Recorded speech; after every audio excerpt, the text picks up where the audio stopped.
Hello विद्यार्थियों बच्चों, आज हम लाए हैं 9th क्लास के लिए फ्रांस की क्रांति। बच्चों, अभी तक मैंने 9th क्लास में सिर्फ एक भाग पढ़ाया है, फ्रांस की क्रांति की परिस्थितियां कैसे उत्पन्न हुई जिसके कारण फ्रांस की क्रांति हुई थी ना बच्चों। अभी 9th क्लास के लिए सिर्फ इतना था, मगर आज बच्चों आज हम पढ़ाएंगे फ्रांस की क्रांति कैसे हुई, कैसे क्या उसका समापन हुआ, कैसे क्या जनता वहाँ की आज़ाद हुई है। फ्रांस की क्रांति वैसे सब लोग जानते हैं कि वैसे भी 9th क्लास के बच्चों ने पढ़ लिया काफ़ी अच्छे से। ऑफलाइन बच्चों वालों को तो मैंने पढ़ा ही दिया है, तब हमको लगता है उनकी हिस्ट्री खत्म होने वाली है, मगर जो हमारे ऑनलाइन बच्चे हैं उनको मैं जरूर कोशिश करूंगा कि बेहतर से बेहतर समझाऊं।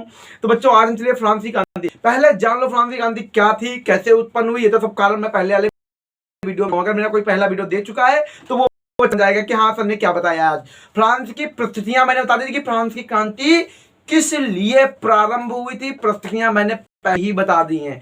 बच्चा होता क्या था, अगर फ्रांस की क्रांति की बात करते हैं तो लुई से हम बात करते हैं। लुई सोलवा क्या, एक तरीके से बेटा नेपोटिज्म जो फ्रांस में था वो वंशज शासन था कि हाँ उनके बाद ये लुई 1, लुई 2, लुई 3, 7, 4 जैसे अलग संख्या, मतलब उनके ही पुत्र के पुत्र ही राजा बनते थे, वंशज चलता था।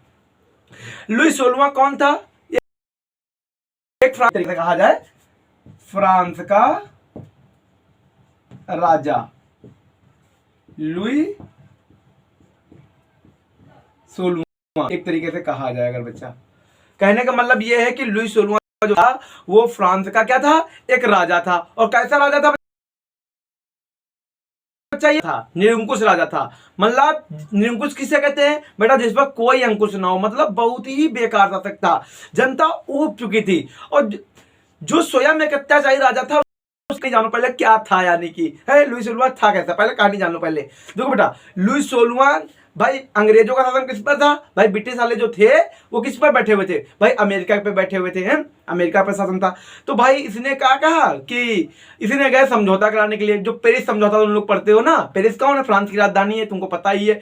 पेरिस समझौता ना 9th क्लास में बहुत अच्छा पूछा था कई बार, पेरिस समझौता क्या है बेटा। जो पेरिस समझौता था ये अमेरिका और ब्रिटेन और फ्रांस, ये तीनों एक समझौते पे बैठे, यानी कि समझाने को ना फ्रांस के राजा लुई 16वां गए, क्या करने गए, कह रहे हैं कि अत्याचार मत करो अमेरिका पे।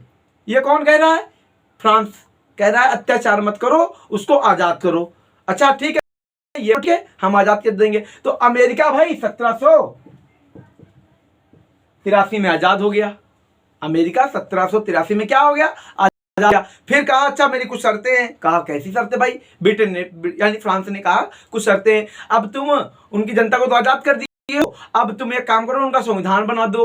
अब भाई बना तो क्या हुआ, अब धीरे धीरे वहां 1789 में अमेरिका का संविधान बन गया है।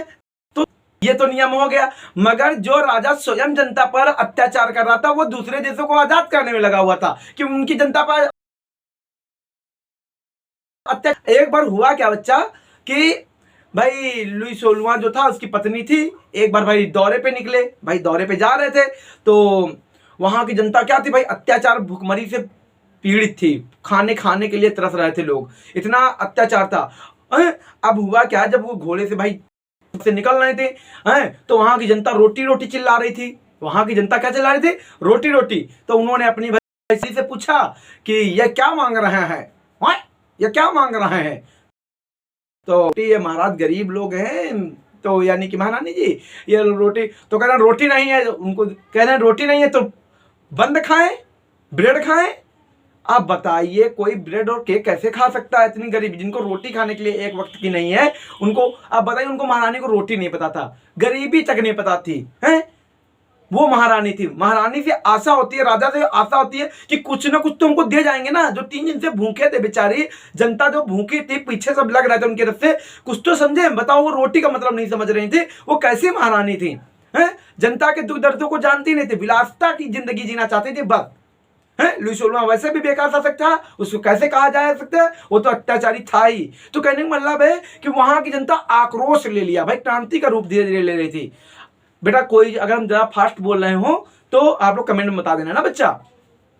तो कहने का मतलब यह है कि भाई फ्रांस की क्रांति का जन्म, अब फ्रांस की जो संसद होती थी उसको हम क्या कहते थे एक तरीके से, अब जहां भाई स्टेट जनरल कहते थे हम लोग उसको, स्टेट जनरल जो फ्रांस की संसद थी, इसमें 3 लोग प्रमुख होते थे बेटा। कौन कौन से होते थे? पदारी वर्ग, कुलीन वर्ग और गरीब जनता। एक तरीके से ये क्या थी, वहां के 3 सदन थे। एक तरीके से स्टेट जनरल के क्या थे, एक तो ये संसद है वहां की बच्चा, फ्रांस की संसद थी उस समय की। कहने का मतलब क्या था, ये 3 क्या है, वहां के सदन है। जैसे अपने यहाँ नहीं होते राज्यसभा लोकसभा है, वैसे वहां के सदन थे बच्चा। अब पदारी वर्ग देखो बेटा, एक तरीके से, 1 मिनट में अपना डस्टर ढूंढ लूं ना बच्चों, 1 मिनट रुक जाइए बस। हाँ, मिल गया मेरा डस्टर।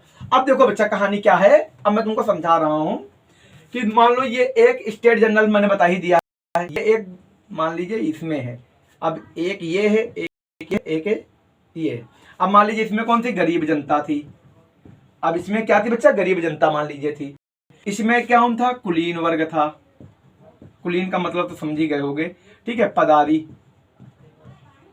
ठीक है। अब जो पदारी वर्ग और कुलीन वर्ग थे, ये राजा के भाई हित में बात करते थे। क्यों राजा के हित में बात करते थे? अगर ये भाई क्या थे, ये लोगों का कोई अपना एक भाई बड़े लोग थे और इनके द्वारा चलता था सब कुछ, शासन वासन है।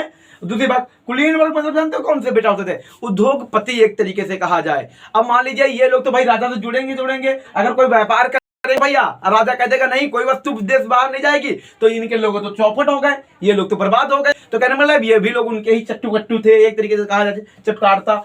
गरीब जनता, मान लीजिए जब एक कर लगाया गया, गरीब जनता पर कर लगा दिया गया, इनको देखो छोड़ दिया गया। मतलब पदारी वर्ग को, कुलीन वर्ग को छोड़कर बच्चा क्या हुआ, गरीब जनता पर कर लगा दिया, टैक्स लगा दिया। वैसे भी जनता और दबी थी और दबा दिया उनको। कहने का मतलब है कि देखो, मतलब बड़े लोगों अमीरों के लिए सारे नहीं है, गरीब जनता के लिए सारे अत्याचार, अराजकता, कोई अधिकार, कोई नियम नहीं। तो कहने का मतलब जो फ्रांसीसी क्रांति हुई, यही आंदोलन का रूप बन गई थी। अब भाई ये फ्रांसीसी क्रांति चल रही बेटा, 1789 को ये क्रांति प्रारंभ हुई थी ना बच्चा। अब ये क्रांति चल रही है, ठीक है बच्चा। अब भाई जब ये समस्या उसकी उठी, अब सामने क्या हुआ बच्चा, जब ये सारी जनता आवाज, इनकी आवाज दब जाती थी, इनकी दबा दी जाती थी, मतलब आवाज कि कुछ भी नहीं, हाँ ये आम जनता है। अब टेनिस कोर्ट जानते ही होंगे, नाम बहुत सुना होगा, टेनिस कोर्ट। टेनिस कोर्ट क्या है, एक बहुत बड़ा मैदान एक तरीके से था, जहां पर बहुत सारे मजदूर गरीब जितने थे इकट्ठा हुए और उन्होंने शपथ ली कि मैं फ्रांस को आजाद करा दूंगा, आंदोलन करूंगा, क्रांति करूंगा, आजाद कराऊंगा। ये शपथ कहते हैं टेनिस शपथ। क्या है भाई, ये फ्रांस की आम जनता ने एक शपथ ली थी कि आपको आजाद होना पड़ेगा, मैं लुई 16वें के शासन को तहस नहस कर दूंगी। ये जनता ने प्रण लिया एक तरीके से कि मैं लुई 16वें के नहीं बैठने दूंगा, स्वतंत्र होगा मेरा फ्रांस है। बताइए, ऐसा राजा तो दूसरे देश के लिए कह रहा है कि वहां पर जनता पर अत्याचार कर रहे हैं और अपने देश में अत्याचार कर रहे हैं, वो कुछ ही नहीं है। बताइए, है कहने मतलब उल्टा चोर वही कोतवाल वाला कहानी है। तो कहने मतलब जो फ्रांसीसी क्रांति हुई बेटा, ये उसकी देखो फ्रांसीसी क्रांति चालू थी। अब ये परिस्थितियां थी। अब लुई 16वां को भाई एक बस्तील जेल पतन आए, बस्तील जेल पतन तो होगा कि इसका क्या था, इसमें बहुत सारे क्या थे, बंदी बनाई हुई गई थी।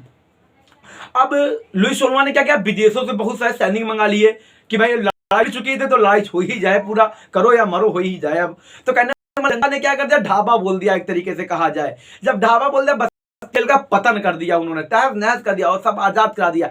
इस तरीके से 14 जुलाई को क्या हुआ बच्चे, वो 14 जुलाई को फ्रांस आजाद हो गया था। तो इस तरीके से ये फ्रांसीसी क्रांति थी। अब बेटा मैंने कुलीन और पदारी वर्ग ये सारे बता दिए हैं, ये कौन थे, इनका संसद में क्या स्थान, ये लोग उच्च शिखर पे बैठते थे, आम जनता की कोई बात नहीं सुनता था, है? तो ये सब समस्याएं थी उस साल में, इसलिए ये क्रांति प्रारंभ हुई बच्चा। आप लोगों को ये वीडियो अगर अच्छा लगे 9th क्लास तो बच्चा बताना, आज से तुम्हारी फ्रांस क्रांति समाप्त है। ऐसे ही पढ़ते रहना, आगे बढ़ते रहना, यही बाल को का प्रण है। ठीक है बच्चों, जय हिंद।